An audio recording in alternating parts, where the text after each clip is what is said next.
السلام علیکم ورحمۃ اللہ وبرکاتہ۔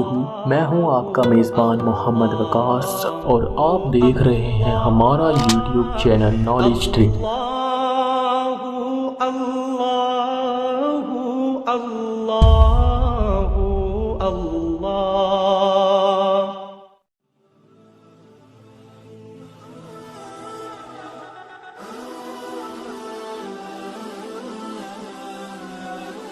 آپ صلی اللہ علیہ وآلہ وسلم نے فرمایا، اگر کوئی صاحب طاقت ہو تو اسے نکاح کر لینا چاہیے، کیونکہ نظر کو نیچی رکھنے اور شرمگاہ کو بدفعلی سے محفوظ رکھنے کا یہ ذریعہ ہے، اور کسی میں نکاح کرنے کی طاقت نہ ہو تو اسے روزے رکھنے چاہیے، کیونکہ وہ اس کی شہوت کو ختم کرتے ہیں۔